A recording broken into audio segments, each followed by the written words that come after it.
daros la bienvenida por estar aquí esta mañana en una mesa que yo creo que va a ser de las más productivas y de las más enriquecedoras, con un tema de actualidad, de sostenibilidad y de equidad y accesibilidad al sistema sanitario. Yo me llamo María Ángeles García Rescalvo, soy en este momento la directora gerente del Hospital Virgen de las Nieves de Granada y para mí es un placer compartir la mesa del día de hoy, que pretendemos que sea unas exposiciones bastante productivas, cortas y amenas, y lo que pretendemos es generar todo el debate posterior, que seguro que va a ser mucho más aprovechable para todos. Con lo cual, os invito desde ya y os doy las gracias de antemano para participar en el debate que va a haber con todos los ponentes, que os rogaría que aprovechéis al máximo porque tienen una calidad y una excelencia que tenemos que aprovechar en el día de hoy. Voy a pasar sin dilación a presentarlo y sobre todo quiero enmarcar la mesa de hoy. Fijaros, y agradezco mucho la presencia del público y de parte también de la industria, porque, como sabéis, las terapias dirigidas, la medicina personalizada, la medicina de las 5 P, no debe olvidarse tampoco de una medicina personalizada nunca jamás, que es la humanización también. Eso también es medicina personalizada para nuestros pacientes y, sobre todo, tener en cuenta que hay datos que ya nos están avisando de algo, que son las estrategias de prevención y de terapia dirigida. Y es que en unos 10-12 años, lo que es todo el esfuerzo de toda la industria farmacéutica se va a basar en estudios de prevención, no tanto de tratamiento inmediato, sino de prevención y de tener a nuestros pacientes con unos objetivos y con unos targets terapéuticos claros para que hagamos una terapia personalizada, para que tengamos menores efectos secundarios y para que, como hemos estado hablando en un debate justo antes de entrar, los costes directos e indirectos, las estancias y complicaciones intra- y extrahospitalarias de nuestros pacientes crónicos sean minimizables y sean mucho más controlables. Y no nos olvidemos que el hacerlo sostenible es responsabilidad de todos y, además, son compromisos que adquirimos con nuestros pacientes como instituciones y como profesionales para tener los periodos de vida sin enfermedad. Pero ese sistema sostenible tenemos que hacerlo sostenible entre todos, con compromiso y con responsabilidad. Voy a dar paso, lo primero, a presentaros a Delvi Rodríguez Abreu. Delvi es jefe de servicio de oncología del Hospital Universitario Insular de Gran Canaria y es presidente de la Fundación Canaria del Cáncer de Pulmón. Está especializado, como os digo, en todo lo que son las patologías malignas pulmonares. Tiene un periodo de formación previo en el Instituto de Oncología de La Habana y además también ha tenido periodos de formación durante su larga trayectoria en el Instituto de Oncología también de Barcelona. Con todo esto también es profesor asociado de Medicina en la Universidad de Gran Canaria y nos va a hablar de la vigencia en la materia que le ocupa en su quehacer diario del cáncer de pulmón, de lo que son todas las terapias dirigidas. Adelante. Muchas gracias. Muchas gracias, María Ángeles. Y voy a coger aquí el pasador. Bueno, buenos días a todos. Muchísimas gracias por la invitación para estar aquí con ustedes. A Janssen también por la invitación. Y la verdad que son 10 minutos, pero intentaremos ir rápido dando los conceptos. Y como decía María Ángeles, que después haya una buena discusión entre todos. Estos son mis conflictos de intereses. Y como está de moda ahora el chat GPT, le pregunté qué era la medicina de precisión y no difiere mucho de lo que dice el Instituto Nacional de Cáncer de Estados Unidos. Al fin y al cabo es una medicina personalizada. Estamos individualizando a cada paciente para un tratamiento adecuado, justo, a cada uno, según sus genes, según sus características y también sus hábitos sociales, porque en eso también tendría un futuro que ver la medicina de precisión. El sueño de todos los oncólogos, y hay hematólogos en la mesa, es el sueño del imatinib, de la leucemia mieloide crónica, que se describió, se estudió que había un gen de fusión, y esto fue 1960, que es una traslocación entre el cromosoma 9 y el 22, que hacía un gen de fusión, ABL-BCR, y esto, cuando empezaron los primeros estudios con Gleevec, pasó esto. Cuando el equipo de Oregon, de Duke, y esta foto me encanta porque además de lo que hicieron, se la estaban pasando bien tomando una cerveza, lograron por primera vez que prácticamente desaparecieron todas las células de sangre. Pero es que en el seguimiento a 10 años, estos son los supervivientes del fase 1, del estudio fase 1 con imatinib. Este es el sueño de cualquier oncólogo, encontrar una alteración genética que le podamos dar un comprimido, una pastilla o un fármaco, cualquiera que sea, y logramos tener remisiones tan mantenidas en el tiempo con esto. Desgraciadamente, no siempre es así. Y la realidad que vivimos los oncólogos muchas veces es el lejano oeste, y tenemos muchísimos pacientes que tenemos que tratar disparándole quimioterapia sin saber a quién vamos a beneficiar. De hecho, un montón de veces nos dicen, este paciente se interviene de un cáncer de mama y ahora le vamos a dar quimioterapia adyuvante para mejorar o para reducir el porciento de recaída o el riesgo de recaída en tal porciento, pero no sabemos. Y yo siempre que un residente me pregunta cuál es la palabra clave en oncología, lo tengo clarísimo, es la incertidumbre, porque estamos tratando a 100 personas para que se beneficien 5, sin saber quiénes son esos 5. Y esta es la realidad, realmente en el día a día. Pero esto no significa que no hayamos avanzado, porque aquí hay gestores hoy y todos estarán de acuerdo conmigo que el cambio es lo único que es constante, y si no, que digan los que vivieron la pandemia hace poco. Y lo que ha cambiado es esto.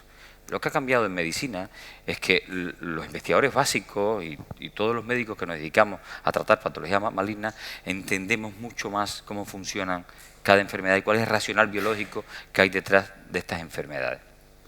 Y de hecho, yo creo que el cáncer de pulmón es el ejemplo clásico. El cáncer de pulmón, y esto hace 20 años, se dividía en carcinoma microcítico y carcinoma no microcítico. Con los años empezamos a ver que el carcinoma no microcítico teníamos que dividirlo en escamoso y no escamoso, porque los tratamientos eran diferentes. Pero es que hoy en día es imposible tratar un paciente con cáncer de pulmón sin esto, sin ir subdividiendo esta enfermedad.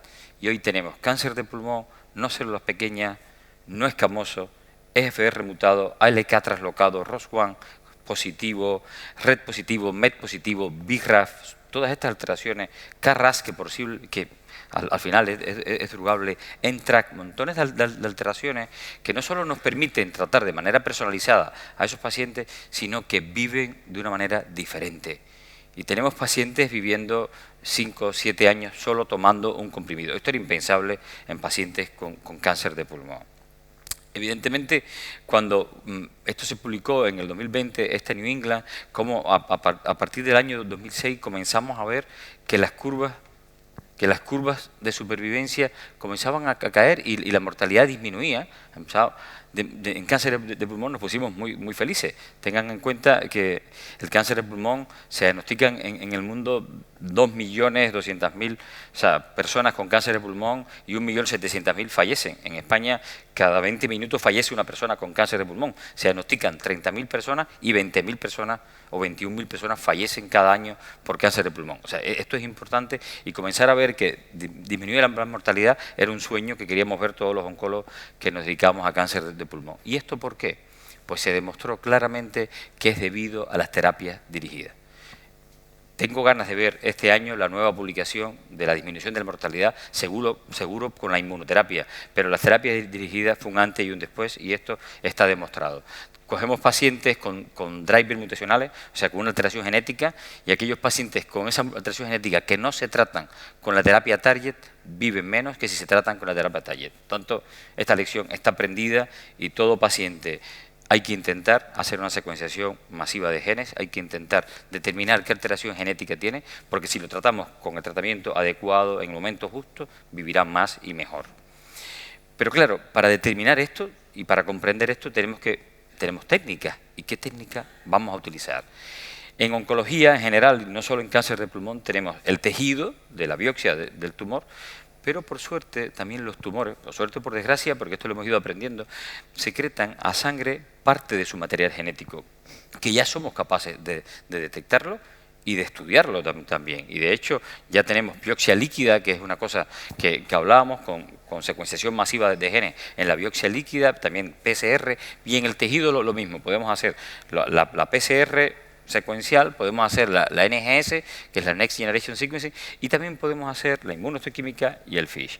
Cada una de estas pruebas tiene sus ventajas y desventajas. Evidentemente no nos daría 10 minutos para hablar de ella, pero lo que sí les puedo decir que a lo mejor una PCR es más rápido en el momento que una secuenciación masiva, pero realmente al final verán que el tiempo para poder estudiar todos los genes que les he puesto en cáncer de pulmón lo hace que sea más tardío.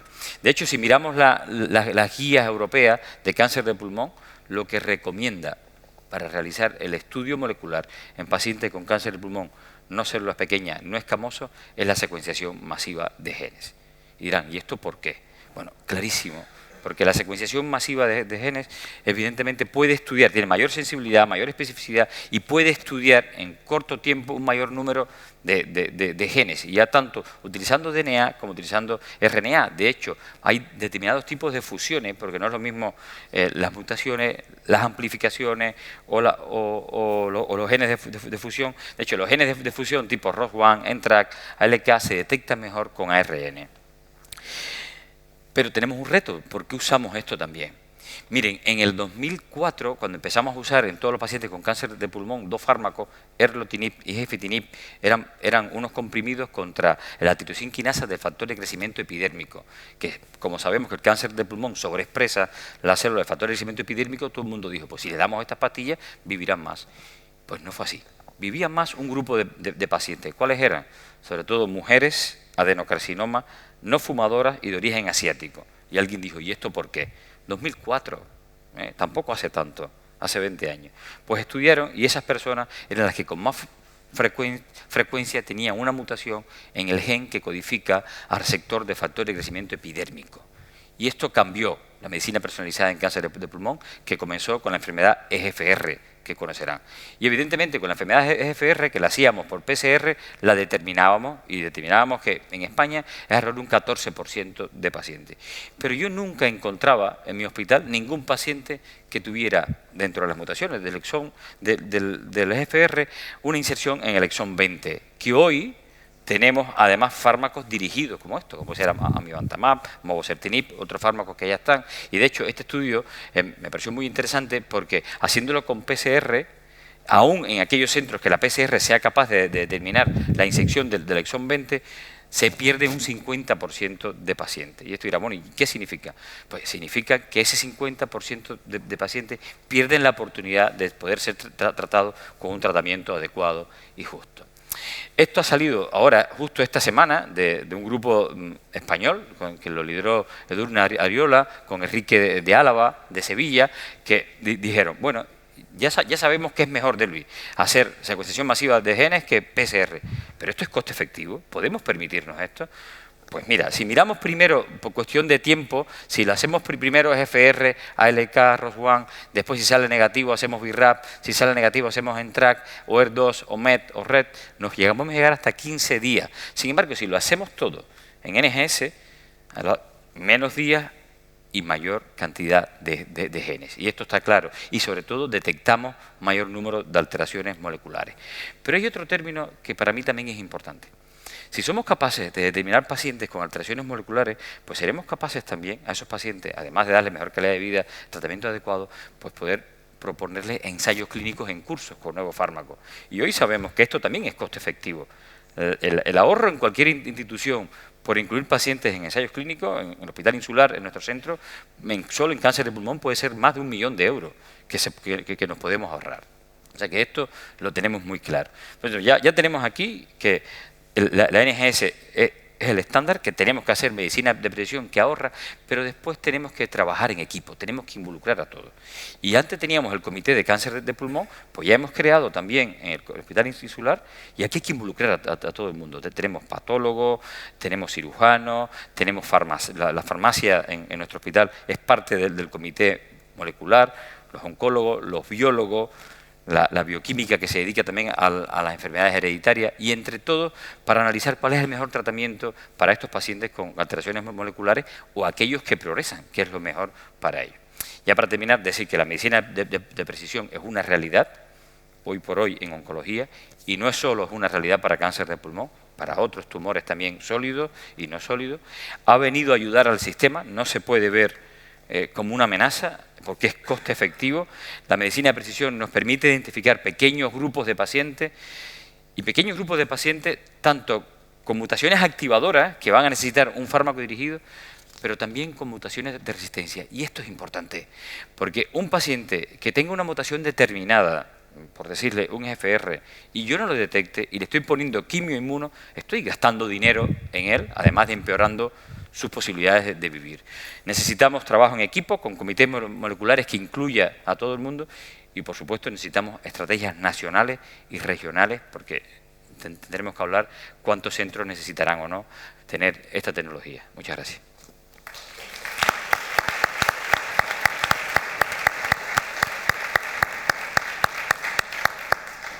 Muchas gracias, Delvi. Paso a presentaros al siguiente ponente, Joaquín Martínez López. Joaquín Martínez López actualmente es el jefe de servicio de hematología del Hospital 12 de Octubre de Madrid. Ante todo, tengo que recordaros que también es granaíno, ¿vale? Estudió en la Universidad de Granada y después en la Complutense en el año 2002. En el año 2010 tuvo un contrato postdoctoral y se especializó en la terapia celular en el Hospital Princesa, en el programa de terapia celular en el Princesa Margarita de la Universidad de Toronto. Es especialista en hematología en este hospital, en el 12 de octubre, y jefe desde el año 2016. Está especializado en todo lo que son las hemopatías malignas. En los últimos 15 años tiene más de 350 artículos con impacto a nivel internacional. Ha publicado más de 700 abstracts y además es responsable de los ensayos clínicos en fase 1 en su hospital. Es investigador principal de más de 100 ensayos clínicos, 40 de ellos en fase 1, y como os digo, está especializado en el mieloma y en la leucemia. Vamos a aprovechar su magnífica presentación. Adelante, Joaquín. Bueno, muchísimas gracias por la introducción y muchísimas gracias a los organizadores por invitarme hoy a dar esta presentación. Voy a ver si... Bueno, pues yo hoy voy a hablar de un cambio de paradigma en el tratamiento de los enfermos hematológicos, que es la terapia CAR-T. La terapia CAR-T se engloba dentro de lo que son las medicinas de terapia avanzada, que son tres: la terapia génica, la terapia celular con células somáticas y la ingeniería tisular. Pues bien, la terapia CAR es también una inmunoterapia que consideramos pasiva porque estamos dando algo externo al organismo que tiene un efecto inmunoterápico, y en concreto está dentro de las terapias celulares adoptivas, que la primera fue el trasplante alogénico hematopoyético. Pues la terapia CAR-T es una inmunoterapia pasiva, adoptiva. ¿En qué consiste la terapia CAR-T? Pues la terapia CAR-T consiste en introducir dentro de los linfocitos T autólogos por el momento una molécula que se llama quimérica, por eso se llama CAR, que consiste en la fusión de un receptor de las inmunoglobulinas y un receptor T, que lo que hacemos es que al linfocito T le conferimos la capacidad de reconocer un antígeno que antes previamente no reconocía y ser activado mediante la maquinaria del linfocito T.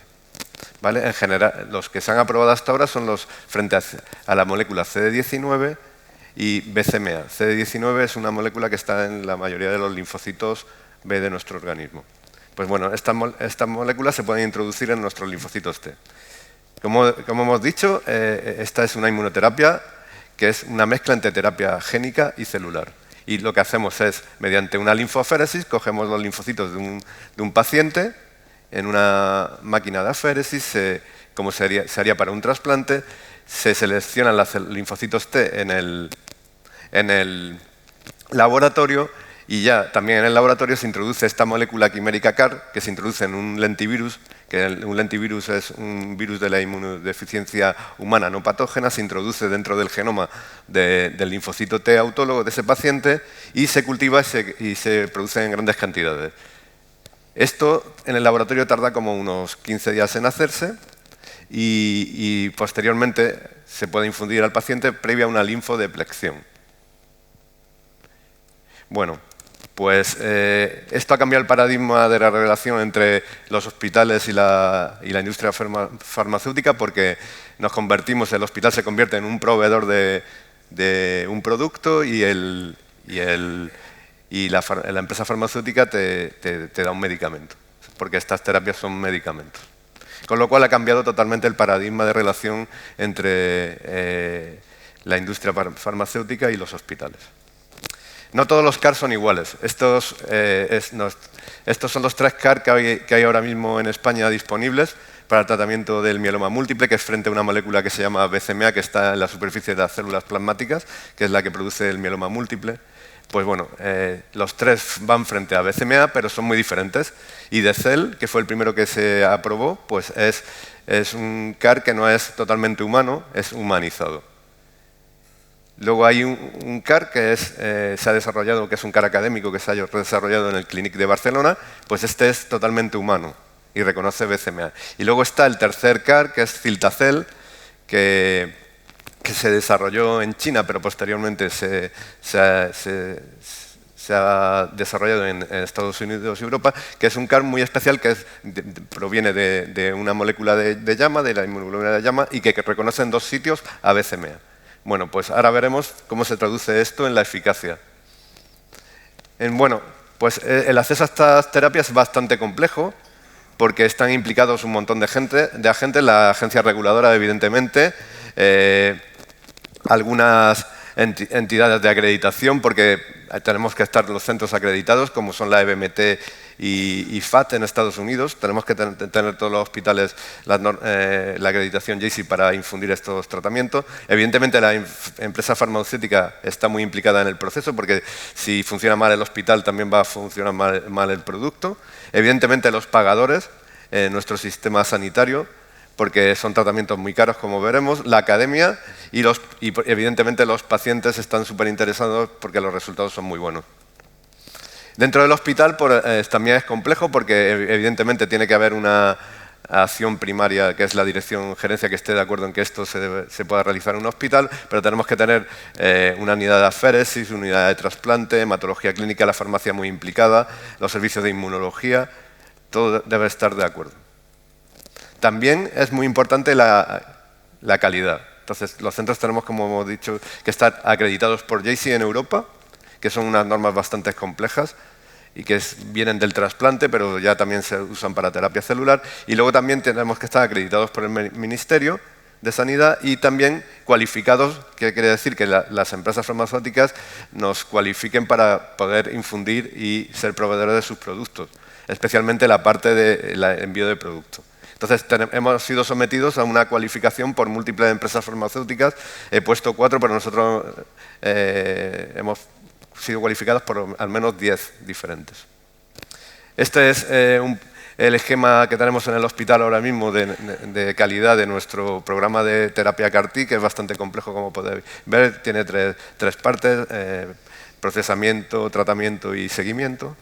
Y bueno, y ya pasando a datos más concretos, pues estos son la situación que tenemos ahora mismo en la EMA de aprobación y en España. En España, en rojo, hay ahora mismo financiadas 4 indicaciones de 2 CAR diferentes y hay una académica que para linfoblástica del Clínic de Barcelona, que también se puede usar en uso de exención hospitalaria. Y luego hay ahora mismo ya más de 8 indicaciones en mieloma en Europa, aprobada por la EMA para tratamientos CAR en hematología.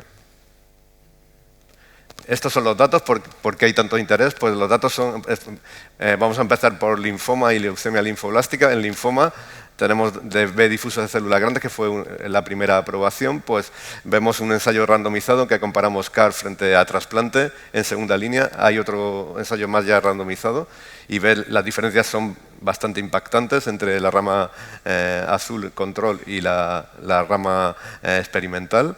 Luego en linfoma folicular también los datos son bastante impactantes.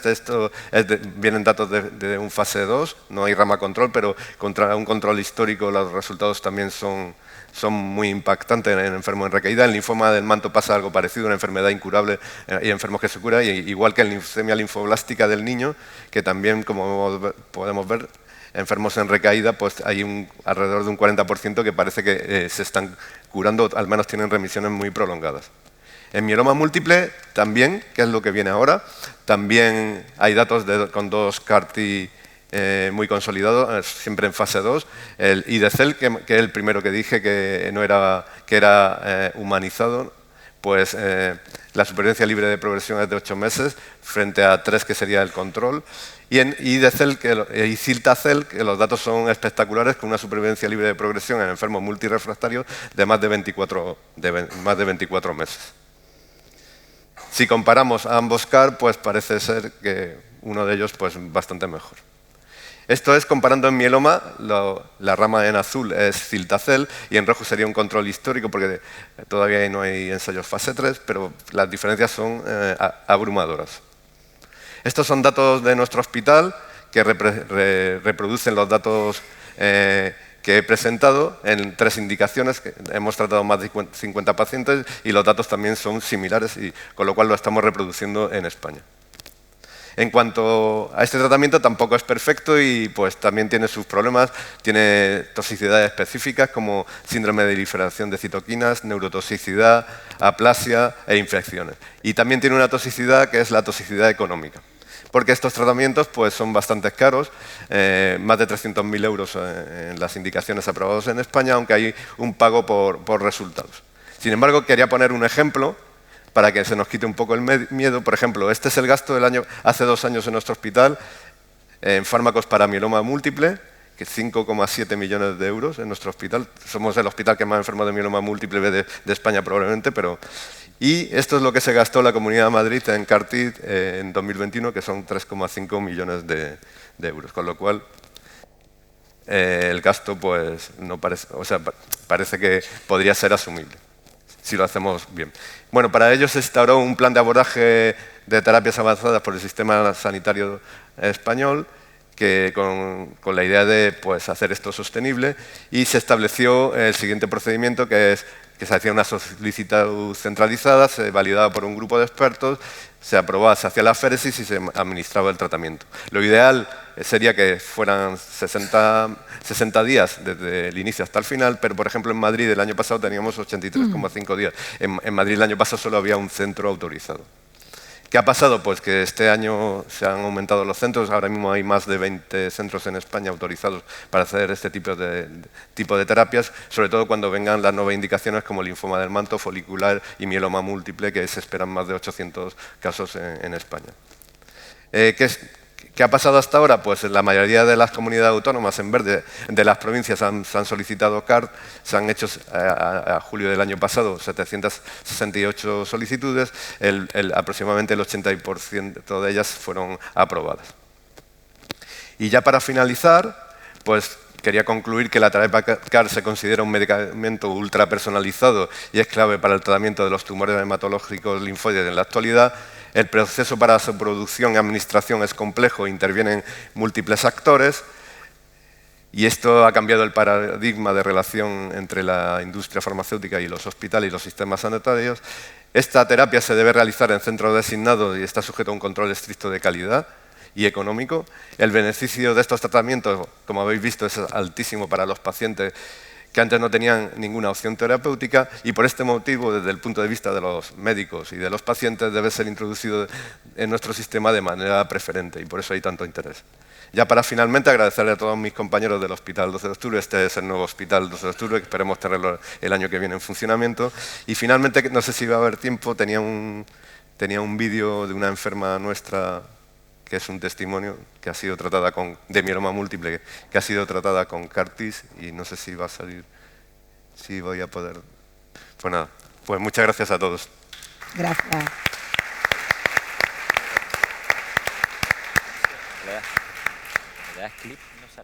Muchas gracias, Joaquín.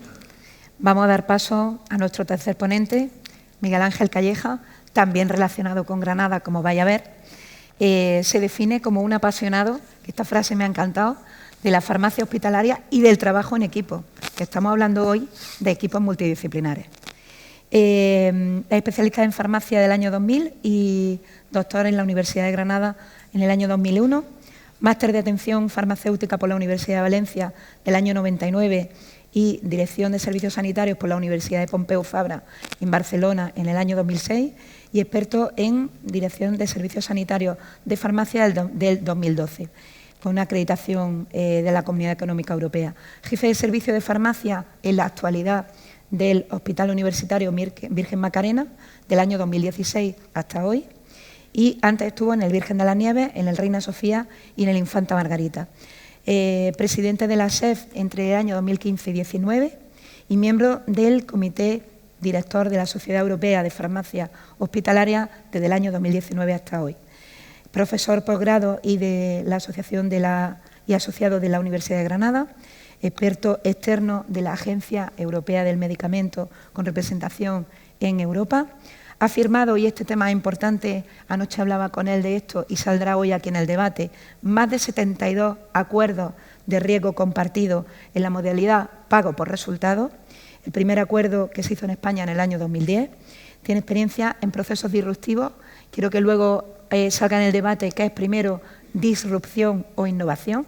Pregunta importante. Y es investigador principal de más de 16 proyectos de investigación. Adelante. Muchísimas gracias por tus amables palabras, por la presentación y por la invitación, ¿no?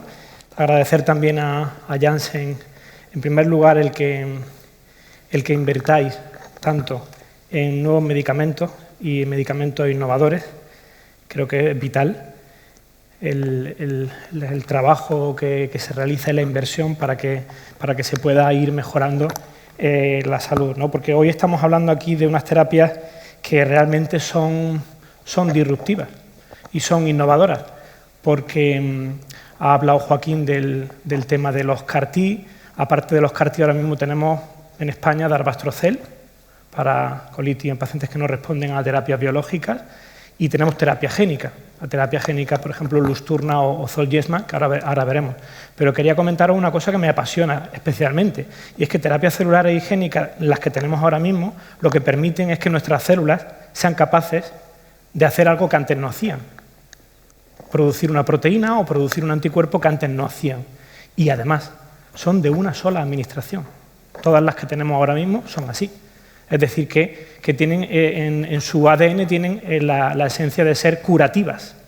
No vamos a tratar crónicamente a un paciente con mieloma porque le vamos a dar una administración única en su vida, ¿no?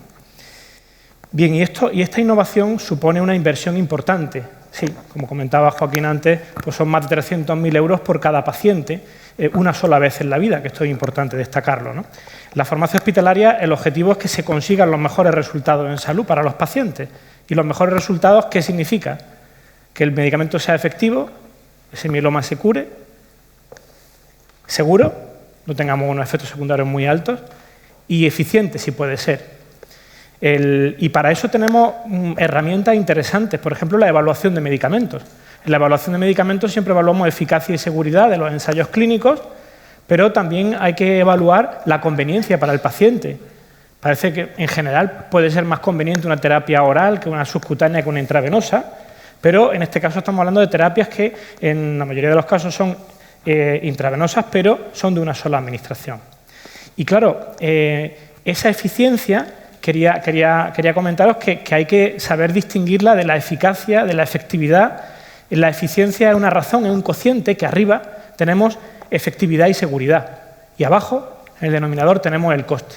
Entonces, no siempre lo más barato es lo más eficiente, porque si utilizamos un fármaco muy barato, pero que no es efectivo o es muy inseguro, estaremos siendo muy ineficientes.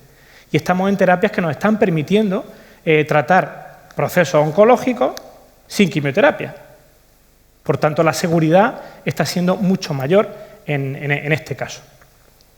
Y esa eficiencia tenemos que saber calcularla en nuestra vida real, en nuestro hospital. Nos presentaban antes datos del 12 de octubre y esto es algo que con frecuencia no hacemos. Con frecuencia no reevaluamos los resultados en salud en nuestros pacientes, sino que evaluamos según los datos de los ensayos clínicos que hay publicados en la literatura. Y esto sí que os animo a que lo hagamos. Si queremos saber la eficiencia de nuestros procesos y no solo la inversión que estamos haciendo en salud, es importante que sepamos esa supervivencia global no en el ensayo, esa supervivencia global en mis pacientes. Hace ahora un mes, los oncólogos de mi hospital, con el tratamiento de terapia dirigida de palbociclib, ribociclib y ademaciclib para el cáncer de mama, nos presentaban los resultados de efectividad en vida real. Teníamos 12 meses más de supervivencia global que el ensayo clínico. Fabuloso, ¿no? ¿Y por qué? Porque, claro, el análisis, ¿por qué tengo mejores resultados que el ensayo clínico? Y los oncólogos nos decían, mira, en el ensayo clínico, cuando la paciente tenía efectos secundarios, por protocolo había que suspender el tratamiento. Y en la vida real no suspendemos. Bajamos la dosis, individualizamos, mantenemos efectividad y bajamos la inseguridad. Y por eso se tienen mejores resultados. Brillante, ¿no? Brillante. Conseguir eso de que la vida real supere a la ficción del ensayo clínico es lo que debemos hacer. Porque inicialmente pensaríamos todos que la eficacia del ensayo, pacientes ideales, sin comorbilidades, sin problemas, sin interacciones, la eficacia debe ser mayor que la efectividad, pero esto no siempre es así. La presidenta actual de la Sociedad Española de Hematología, Maribí Mateos, mostraba su preocupación en una entrevista reciente por el tema del acceso a los fármacos. El acceso a los fármacos le preocupa porque, sobre todo en un momento en el que la innovación está siendo muy importante, ¿no? Y este acceso debemos conseguir que sea adecuado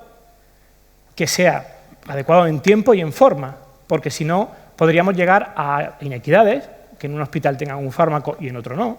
Por ejemplo, los fármacos que estamos viendo hoy aquí, todos están con un protocolo farmacoclínico en Valtermed y yo pondría la mano en el fuego, que todas las comunidades estamos aplicando el mismo protocolo sin restricciones adicionales. Pondría la mano en el fuego a día de hoy. Pero eso no ocurre con todos los fármacos que tenemos. No todos los fármacos están en Valtermed y no todos los fármacos tienen ese protocolo farmacoclínico con ese IPT pues, muy bien hecho, ¿no? Y estos medicamentos innovadores requieren una inversión importante. Y ahora le vamos a poner nombre y apellido a esto. Aquí os pongo una diapositiva de qué le pasa a los pacientes con retinopatía asociada al RP65 a lo largo de su vida. Primero ven así, luego ven solo la parte central, luego ven solo la parte central sin colores y acaban no viendo nada. Son pacientes ciegos, porque no sintetizan una proteína que necesitan nuestros bastones. Cuando les administramos el fármaco de la terapia génica, que llevamos ahora un año aproximadamente administrando, con una sola administración vuelven a ver a partir del mes siguiente.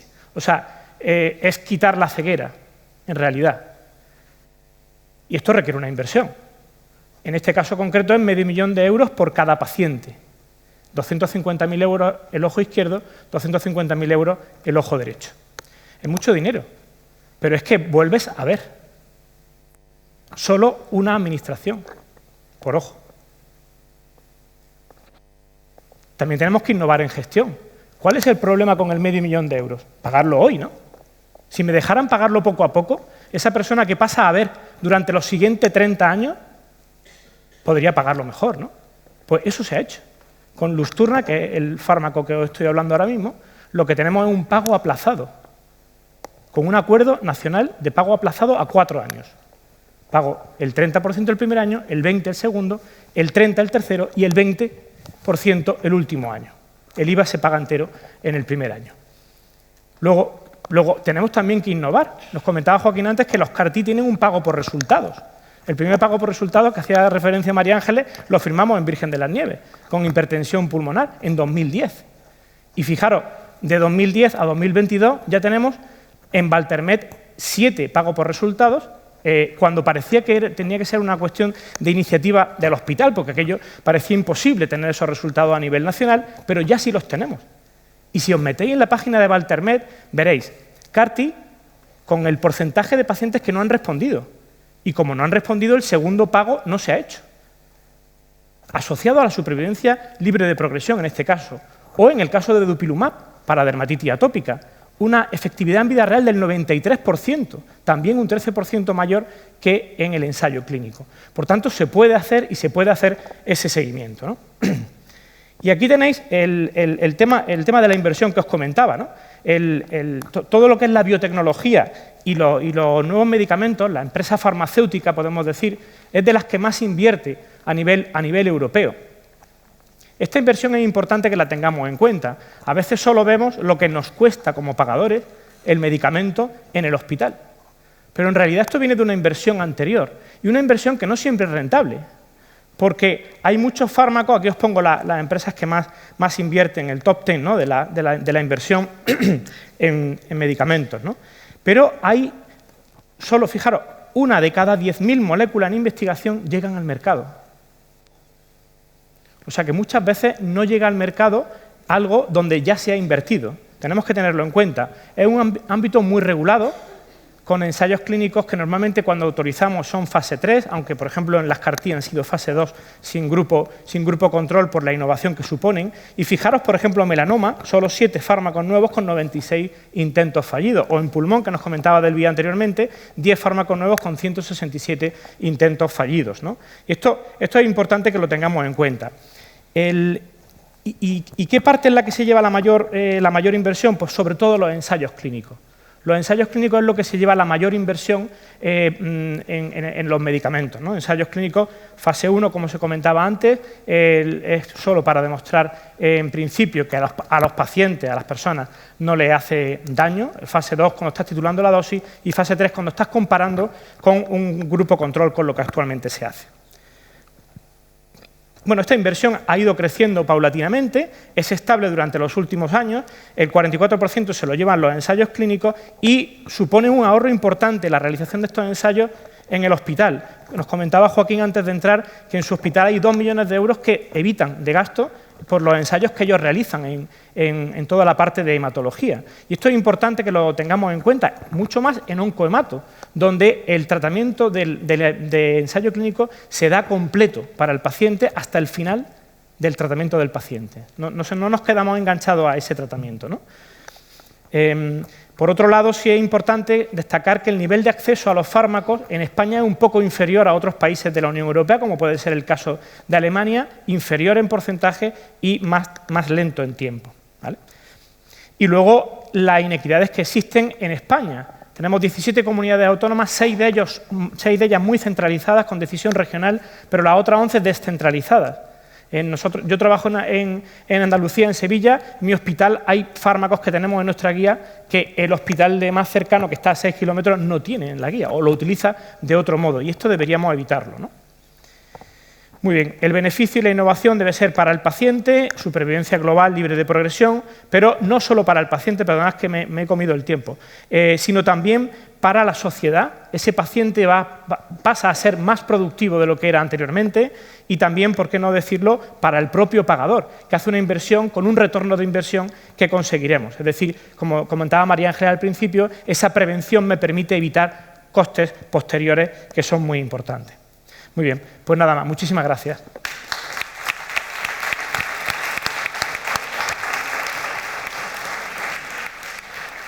Muchas gracias, Miguel Ángel. Bueno, vamos a abrir el debate a nuestro querido público, que seguro que tendrá aportaciones, comentarios y dudas. Y todo vuestra la palabra. ¿Alguien que rompa el fuego como primera pregunta o primer comentario? Bueno, estaba previsto, soy anestesista y tengo un plan B, ¿vale? Delvi, empezamos por ti. La pregunta, una de las preguntas, meollos claves de la cuestión. Y más con el estudio que has presentado de Enrique de Álava y sobre todo en pacientes con cáncer de pulmón. ¿Todos los centros tienen que hacer secuenciación masiva? ¿Todos los centros capacitados y preparados tienen que hacerlo? Y un paso más allá. ¿A todos los pacientes le tenemos que hacer una batería de marcadores cuando hay incluso posibles nacimientos de alguna legislación de más vale hacerle un panel con una secuenciación con todos estos genes que no hacer nada o hacer menos? Son muchas preguntas, ¿vale? Pero es muy buena pregunta. A ver, mi respuesta práctica, ¿tienen que todos los centros de todos los hospitales de Canarias, por estar aquí, tener secuenciación masiva de genes? En Yes, yo diría no. Si miramos el estudio, aquí podemos entrar en otro problema, ¿no? De que, ¿y por qué el tuyo sí y el mío no? ¿Y cuál? Que es otro tema. Pero si queremos hacer coste eficiente, según el estudio de Enrique Álava y el estudio de Durne, al menos tienes que hacer 9.000 pacientes al año. Y eso es mucho. En Canarias, en general, se diagnostican 13.000 personas con cáncer cada año. Y, por lo tanto, yo no creo que tengan que ser todos los hospitales. Yo creo que tiene que haber centros de referencia. me puedo atrever a decir uno por provincia en las Islas Canarias, y esto me puede costar que alguien que critique, pero es por decir algo, una aquí y otra en Santa Cruz de Tenerife. Pues me parece que es suficiente con esto. Porque además, a día de hoy, en las guías que tenemos aprobadas, no está aprobada la secuenciación para todos los tumores. Cáncer de pulmón lo tenemos claro. Y si me preguntas, ¿en todos los estadios? Te digo, en cáncer de pulmón no escamoso, en todos los estadios, porque ya tenemos también tratamiento adyuvante en primera línea para pacientes que tienen mutaciones activadoras. Por lo tanto, aquí te digo para todo. Pero si me preguntas, ¿cáncer de colon, estadio 1 o 2, hay que hacerle una secuenciación? Pues te digo que no. Entonces, habría que individualizar. Pero hoy, próstata, colangiocarcinoma, páncreas, a lo mejor próstata, hay otros vejigas que empezamos a hacerlo a estadios más iniciales y a todos esos tumores. Llegará a muchos más, y mi opinión es que cada vez serán más pacientes, que cualquier paciente con un tumor será algo, todo lo que depende de tecnología se abarata y se hace rápido, pero requiere de expertise, requiere de personas preparadas, y siempre que yo recibo un paciente con cáncer de pulmón no fumador y que el equipo dice no encuentro ninguna mutación o ningún gen de fusión, ese a la próxima semana lo tenemos en el comité de tumores moleculares, porque es el que más miedo nos da. Algo, igual tiene algo que no somos capaces de determinar. En este tema todavía es más complicado. ¿Qué haces? ¿Una secuenciación de todo el gen o creamos paneles adecuados para cada hospital? Pues mira, nosotros en el Hospital Insular tenemos un panel de 50 genes suficiente a día de hoy. ¿Van apareciendo mutaciones nuevas, genes de fusión nuevos? Pues se van agregando, pero no es lo mismo que el coste de uno mayor. Y ya no me acuerdo cuál era la última. ¿Tú crees, en resumen, que esto garantiza accesibilidad y equidad para todos los pacientes, este sistema? Yo creo que sí. Yo creo que se puede ser, y sobre todo aquí, si tenemos, y ya en Cataluña se han hecho cosas, ya se han hecho en otras partes de España, que se han escogido centros de referencias para hacerlo. Y ya ha funcionado. Yo creo que esta es la manera que deberíamos hacerlo. Y yo creo que los sistemas no pueden tener tanto miedo a los estudios moleculares, porque sí es verdad que si descubres una alteración molecular, pues yo como oncólogo voy a querer buscar un fármaco donde quiera que esté para que ese paciente se beneficie. Y eso va a tener un coste, a veces, porque muchas veces hay usos expandidos, hay usos compasivos que nos lo facilitan. Hay ensayos clínicos en Madrid y Barcelona que podemos enviar el paciente. Pero lo dije en la charla, muchas veces descubro alteraciones que si le pongo tratamiento, por ejemplo, con quimioinmuno, ese paciente no va a responder, y ya lo sé. Y estás perdiendo dinero. Y muchas veces se pierden vida en ese momento. Aparte de ser un nicho de ineficiencia. Totalmente.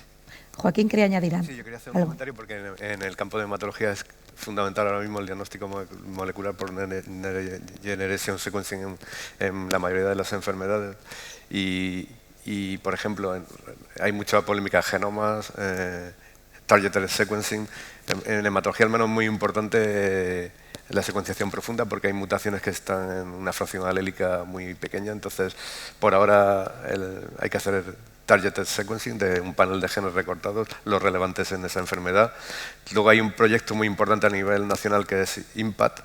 IMPACT ha concedido algunos proyectos claves. Por ejemplo, en hematología se ha concedido un proyecto para diagnóstico molecular de leucemia mieloide aguda, que hay 7 centros a nivel nacional que van a hacer todo el diagnóstico molecular de las leucemias y que probablemente se queden como centros de referencia, y creo que es clave que esos centros den soporte a otros hospitales y con alta calidad, porque la clave es que hacerlo con alta calidad. Y en un tiempo adecuado, un tema que olvidé también, o sea, es que ahorramos material. En cáncer de pulmón no siempre tenemos biopsia quirúrgica de una operación, muchas veces son biopsias pequeñitas. Sí. Que esta es la manera de poder racionalizar bien los recursos. Si bueno, pues no lo gasto, pues ya lo envío a un centro y tenemos la batería de todos los genes, ¿no? Muy bien.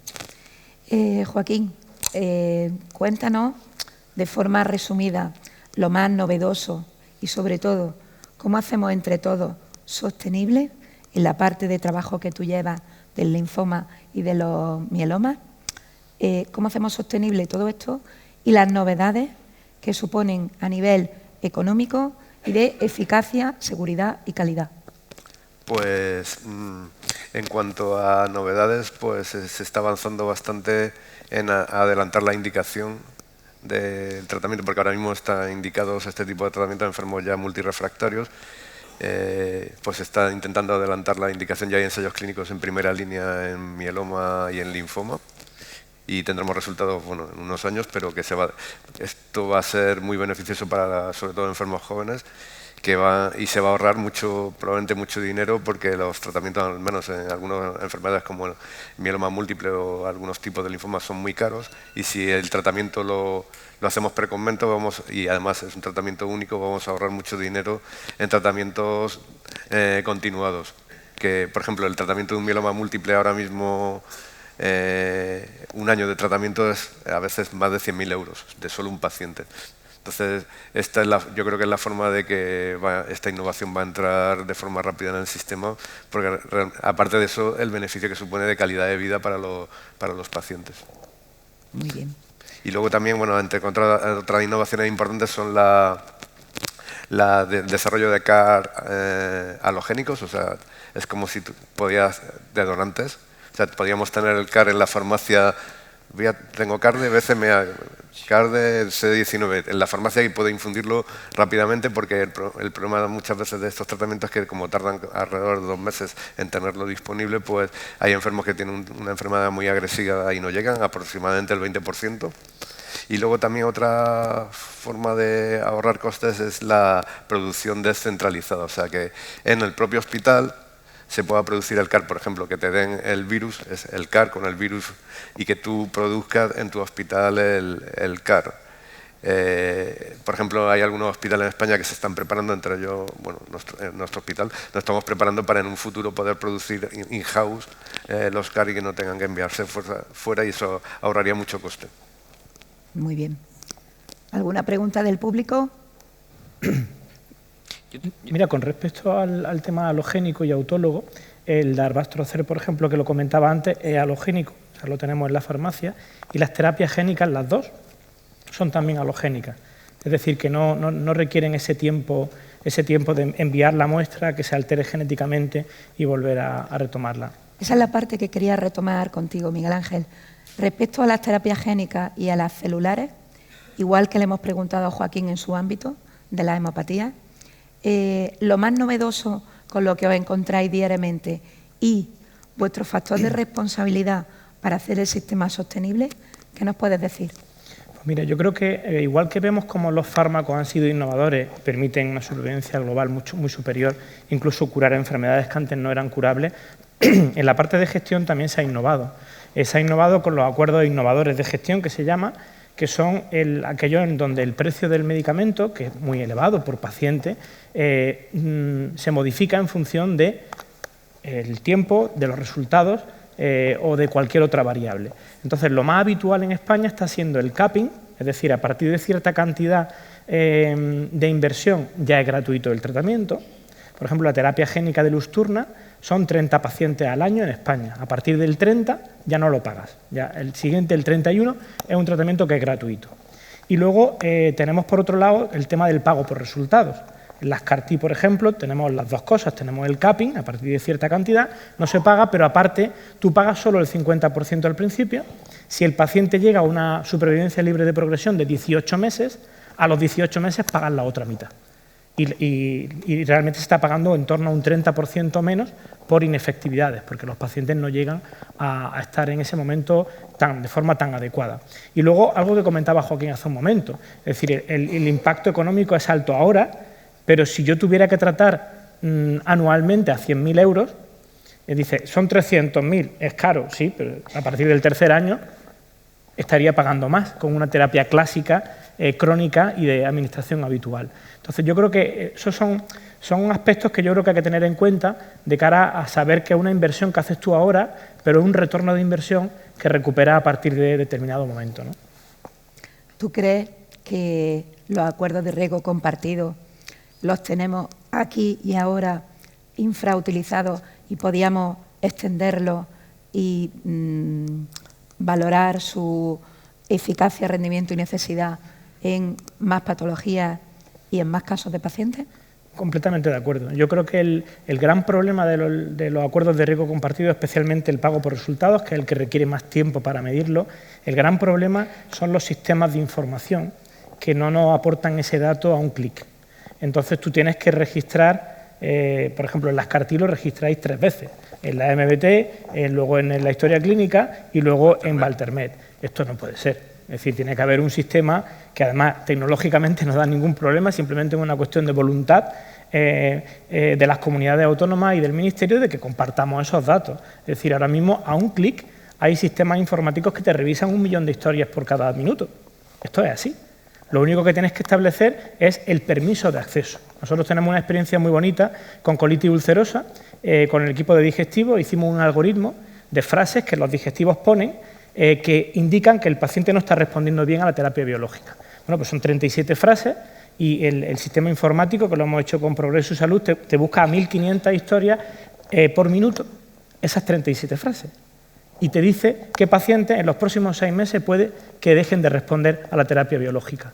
Pues esto es lo que deberíamos tener con Valtermed.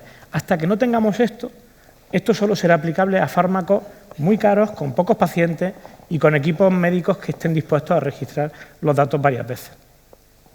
Y es una pena. Totalmente de acuerdo.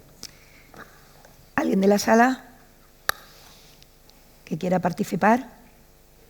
Bueno, pues vamos a continuar. Yo quiero haceros 2 preguntas totalmente abiertas a los 3. Uno, que lo tocaba también Delvi en su presentación, hablando de la formación y el expertise de los profesionales que deben trabajar en red en todos estos equipos. ¿Vosotros pensáis que esa formación se debe mejorar, ampliar, crear distintos, para hacer nodos translacionales que estén bien comunicados a nivel de lo que es, por ejemplo, toda España? Esa es una. Y 2, ¿qué papel, y no nos olvidemos aquí y ahora, aunque estemos hablando mucho de hospital, qué papel tiene ese paciente formado e informado, como hemos hablado antes, de las asociaciones, y qué papel tiene la conexión, el entendimiento y la comunicación para ese paciente que se queda durante un tiempo libre de enfermedad primaria, hospital? Formación, primaria, hospital, y el papel con el tejido asociativo y el paciente formado e informado. Venga, Delvi.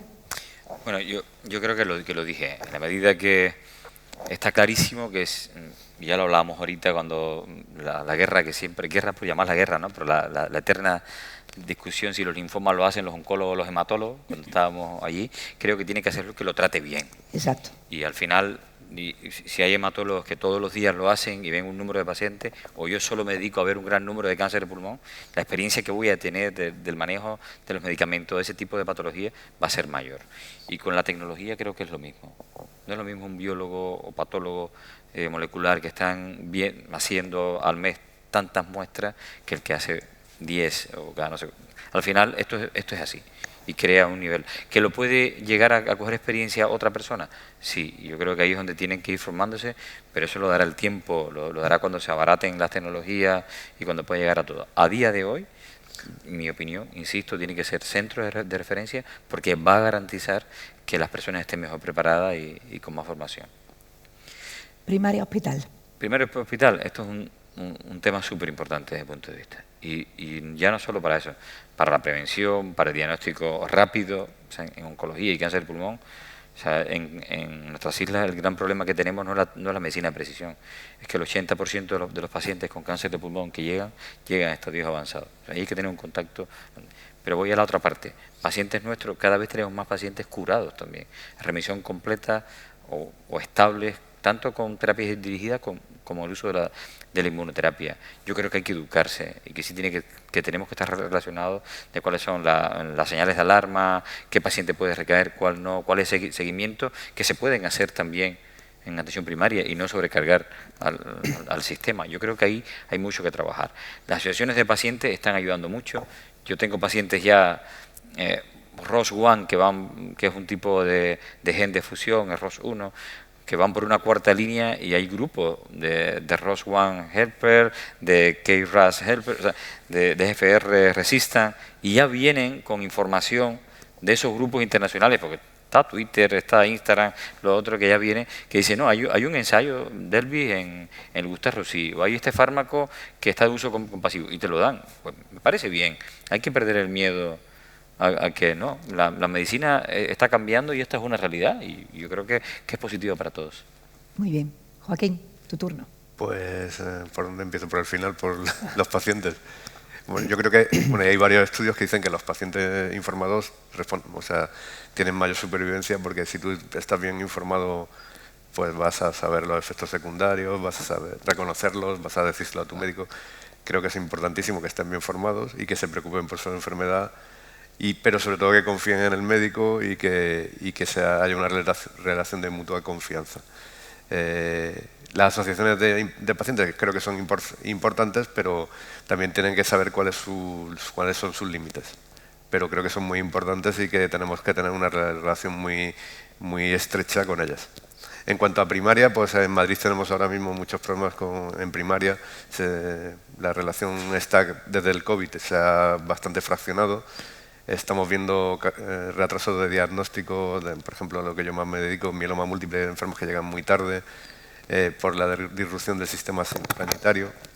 Y creo que es un problema muy grave y que nosotros localmente no podemos solucionarlo, pero que tenemos que poner la atención sobre ello y sobre todo a las administraciones hacérselo saber, porque es clave que esa relación especializada primaria es clave para que haya una continuidad asistencial y que los enfermos, ¿de qué vale que yo que hagamos en el hospital, no sé, tratamientos súper novedosos si luego va a tener una infección y porque no, a lo mejor vive lejos del hospital, va al centro de salud y no le hacen caso y se muere? Pues, ¿de qué me vale?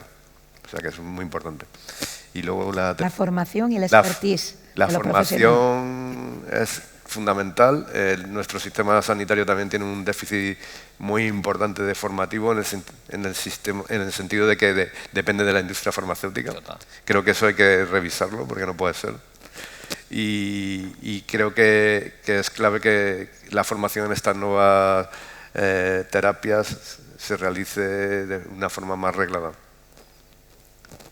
Muy bien. Sí, Miguel Ángel. Me sumo a los comentarios que se han hecho. Quizá un pequeño comentario en relación a la implicación del paciente. Hace poco publicábamos un trabajo que demuestra que el conocimiento que el paciente tiene de su medicación y de su proceso mejora un 14% la adherencia al tratamiento. Es verdad que en cáncer normalmente los pacientes no son poco adherentes, suelen ser muy adherentes, pero estamos cronificando el cáncer y a partir del segundo o tercer año la adherencia suele bajar. Entonces yo creo que el que los pacientes estén bien formados, informados, formados por nosotros, pero por las asociaciones de pacientes, yo creo que es una cuestión que mejora mucho los resultados porque sin adherencia no hay efectividad. Entonces, al final, si no se toma el tratamiento, es imposible que haga un efecto adecuado, ¿no? En relación con primaria, yo creo que primaria tiene un papel vital, nuclear, con el control del cáncer. Porque, a ver, podemos investigar en muchos medicamentos y se está haciendo y se están dando pasos de gigante. Pero, en realidad, si tú llegas tarde, tienes un problema mucho más serio que si llegas temprano.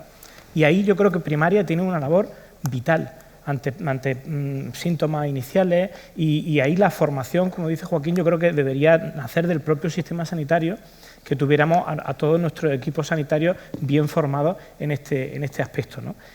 También, ¿por qué no decirlo? Estamos en el Congreso de SEDISA, yo he sido presidente de la SED, yo creo que las sociedades científicas también juegan un papel muy importante en este tema, en la superespecialización, en que tengamos profesionales muy bien formados con una alta cualificación y en ese sentido, pues yo creo que la colaboración con la industria farmacéutica es beneficiosa, porque al final están invirtiendo un dinero en formar a profesionales que podrían invertirlo en otra cosa. Pero mira, si invierte en formar a los profesionales, yo creo que al final el propio paciente también se ve beneficiado, ¿no?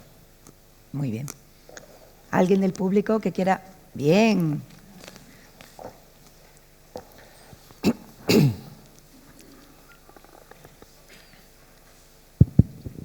Muy bien. Hola a todos, muchas gracias y enhorabuena a los miembros de la mesa. Yo soy José Manuel Martínez Esmero, farmacéutico en el Clínico San Carlos de Madrid. Mi pregunta tiene que ver con algo que ha salido a vuela pluma y que tiene que ver, en mi opinión, con gestión eficiente. Y bueno, creo que los modelos de convivencia entre lo que es la innovación que viene de la industria y el concepto de terapia académica contribuyen, ¿no?, a esa eficiencia. Y mi opinión es que, bueno, pues que tenemos que seguir trabajando, pero quería conocer bueno, la opinión de los ponentes. Es decir, ¿creéis que el modelo actual de convivencia es el adecuado? Sí, no. Y si es que no, ¿qué proponéis para hacer efectivo esta convivencia que en mi opinión sí que es deseable para todos? Muchas gracias. Venga, Miguel Ángel. Pues muchas gracias, Manolo, por la pregunta. Creo que el modelo de convivencia actual hay que mejorarlo. Yo creo que hay que transformarlo. No tenemos, desde mi punto de vista, suficientemente potenciado el tema de lo académico. Lo académico requiere también una inversión importante. Lo académico ahora mismo, el nivel de evidencia no es igual que lo comercial, para que nos vamos a engañar, porque no hemos hecho la inversión adecuada. Y yo creo que si queremos potenciar lo académico, hay que invertir en lo académico cantidades importantes. Es decir, no digo que vayamos a invertir igual que la industria farmacéutica, que probablemente no tengamos esa musculatura económica, pero sí que yo creo que si queremos potenciarlo, hay que conseguir el mismo nivel de evidencia, ¿no? Antes ponía el ejemplo del Darbastrocel. Darbastrocel es una molécula de terapia celular que nació de un equipo de investigación de La Paz. Luego, posteriormente, cuando ya demostró en el ensayo que tenía una eficacia adecuada, hubo una inversión de un laboratorio farmacéutico para que se comercializara. Bueno, pues yo creo que es un buen ejemplo, y ya está hecho, que podemos clonar, ¿no? Y en ese sentido creo que puede ser medida de eficiencia importante para las cuentas de los hospitales, pero hace falta un abordaje, yo diría, como más profesional. Somos en el sistema sanitario, yo creo que somos expertos en curar, en cuidar, pero probablemente no estamos siendo muy expertos en lo que es invertir en investigación. Joaquín y Delvi. Bueno, pues se da una cosa está pasando una cosa muy curiosa que no pasa en España, pero sí en Estados Unidos y en ciertos países de Europa, que es que las empresas farmacéuticas están invirtiendo en investigación en centros académicos, porque es donde mejor se va a desarrollar nuevos o investigaciones disruptivas que generen nuevas medicinas en este caso. En España eso pasa muy poco, pero porque hay poca inversión. Creo que hay varias iniciativas de ensayos académicos del FIS o de algunas entidades privadas, pero es insuficiente totalmente, y en Europa también. Entonces creo que sería bastante rentable invertir ahí, aparte de que hay preguntas que nunca va a contestar la industria farmacéutica, porque no es de su interés, evidentemente, pero sí de los médicos, y también es de contestar esas preguntas que son académicas, pues es también caro y no se hacen porque no hay dinero ni medios. Bueno, yo totalmente de acuerdo con lo que han dicho. Yo creo que tenemos que ver la inversión de la industria farmacéutica como algo positivo, porque sin esto no hubiéramos llegado a donde estamos hoy, y esto es una realidad. Pero necesitamos más estudios académicos.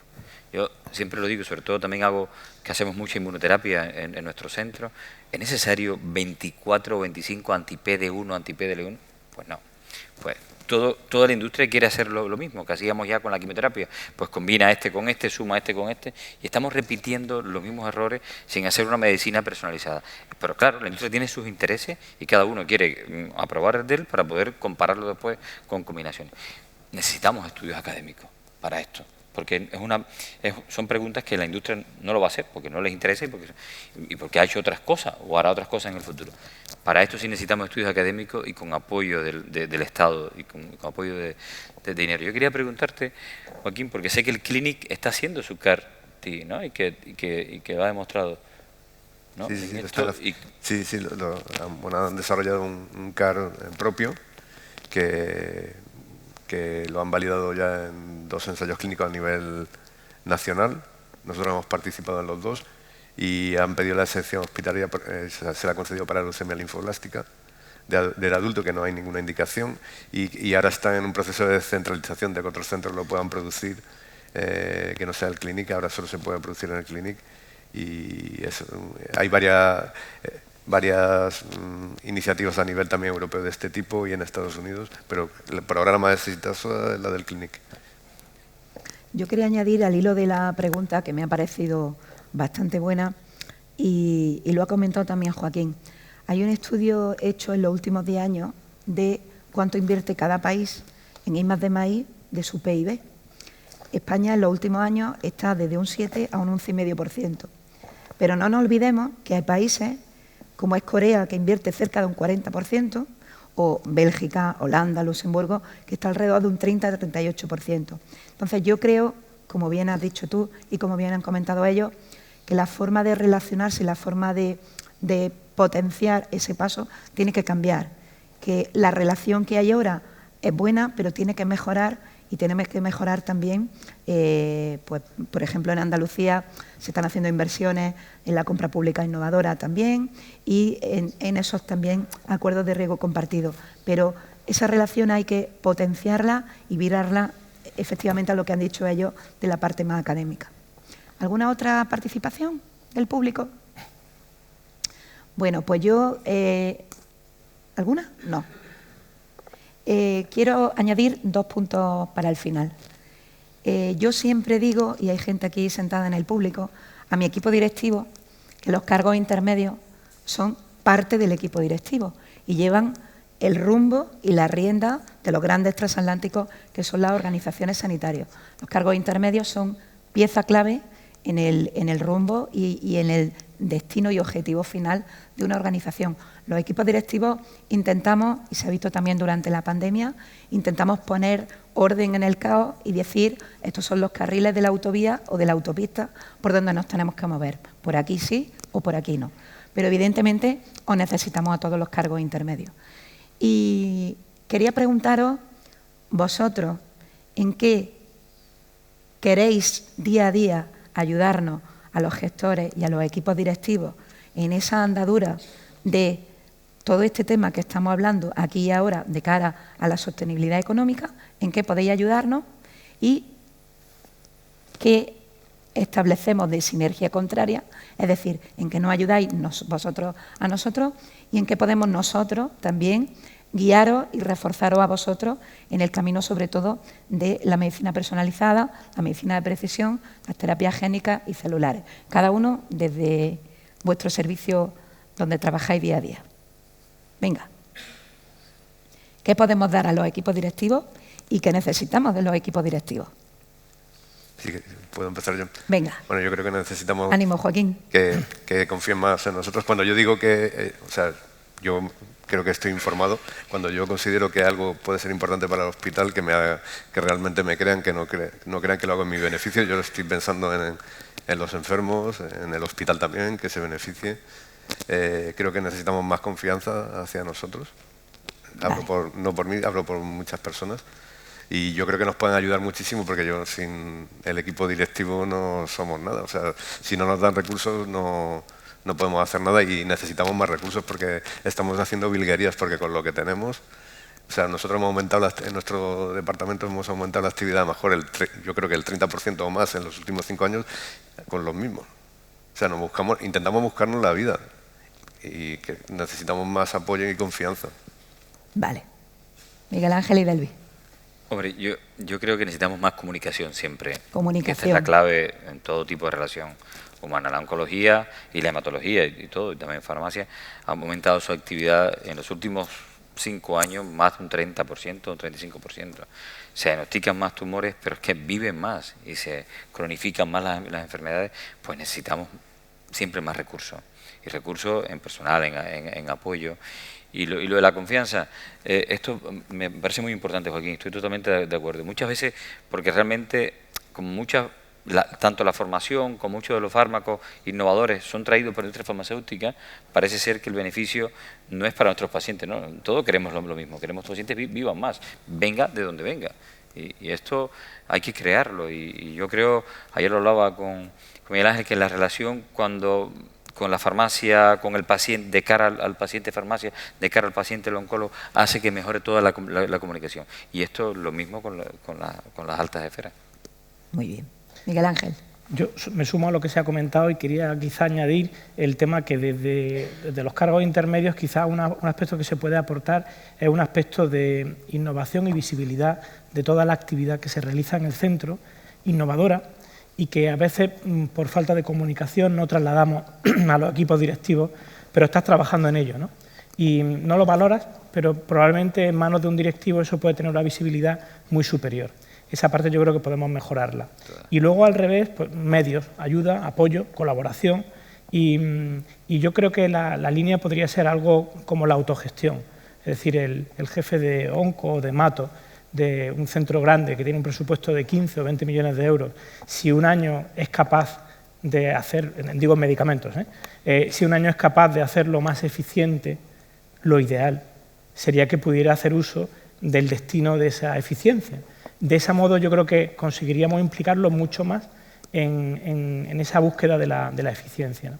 Sé que es complejo, pero creo que podría ser una buena línea de trabajo. Muy bien.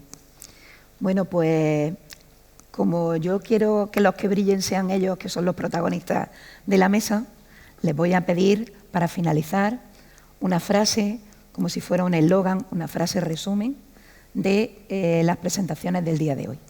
Venga, ¿quién empieza? Frase resumen final. La mía, la medicina personalizada es una realidad. Muy bien. Las terapias CARA han cambiado el paradigma del tratamiento de los enfermos hematológicos. Muy bien. Yo diría la innovación es posible y es sostenible. Hagámoslo juntos. Pues muchísimas gracias a los tres. Ha sido un lujo y un placer. Darle las gracias al público y nos vemos emplazados para resolver el resto de cuestiones para cuando nos veamos ahí fuera con el resto del público también que quiera participar. Muchísimas gracias a todos.